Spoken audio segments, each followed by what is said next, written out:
Hey, everybody. Uh, so, Charles Eisenstein here. Helena asked me to make a video for this conference. And, it's kind of weird just like talking to a camera, even though I know that there are real people who will be listening to it. It illustrates a delusion of our time that online life is an adequate substitute for real life. Because we've seen a migration of life into the digital realm, which had been ongoing before COVID, but has reached a new intensity to the point where, shopping, dating, even work, meetings, festivals, conferences, et cetera, they're all happening online. Like we're all doing the same thing sitting in front of a computer. Well, the promise of technology and the promise of markets in general is that this is an adequate substitute, that we can meet more and more of our needs through the mediation of technology and markets and large institutions, and that they can meet these needs more efficiently than we could on our own or in small communities without a big division of labor, without technology, so because our needs are being met more efficiently, we're going to be happier and happier. Obviously, that has not happened. The fundamental delusion, which is even more general than the idea that you can replace human life with technologically mediated life, is that all of our needs can be quantified and monetized and handed over to markets and to technology. This is not true.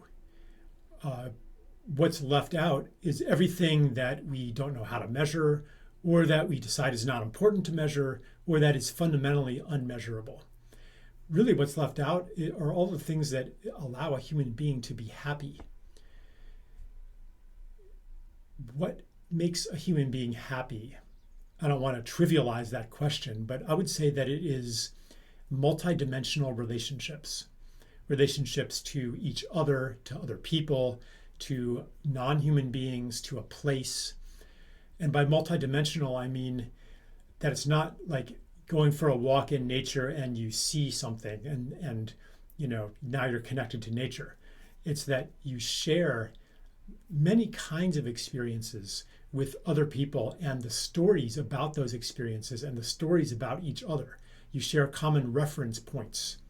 You share a common history. You have intersecting relationships. You know each other's grandparents and each other's grandchildren and the stories of all of those people. You create together. You meet physical needs for each other. You see your faces are familiar to each other.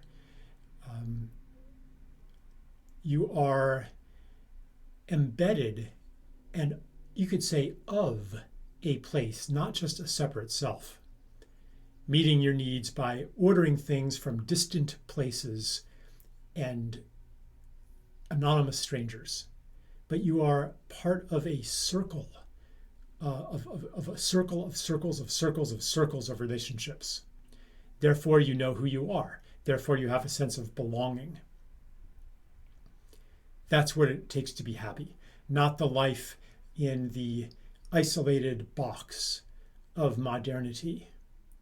So when we speak of the economics of happiness, really where I'm coming from, at least, it's not here's how we reduce our ecological footprint and live lighter on the earth. If our current way of life, which is destroying the planet, if it was at least making us happy, maybe you could say, well, let's find some way to perpetuate it. But it's not even doing that.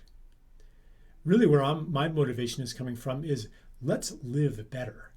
Let's recover the elements of a happy life, of a good life, that have been surrendered to technology, to institutions, to markets. And that doesn't mean that technology, institutions, and markets have no place in human life, but we have surrendered so much of our lives to them that almost nothing is left. Here we are, shut up in these little boxes. How do we recover it? The first step, I mean, there's a lot of social and economic policies that we could talk about, but the first step is to hold it precious, to hold it sacred, to validate these human, qualitative, local, place-based, relational connections. Because if we do not hold them precious, or I would say even hold them sacred, we will surrender them much too easily. By holding them sacred,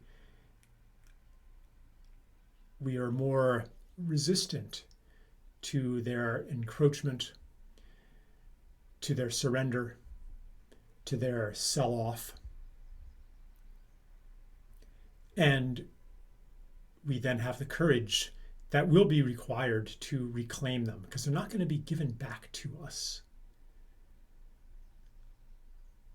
We have to take a stand for what we are recognizing as important and essential to our full human beingness. Thank you.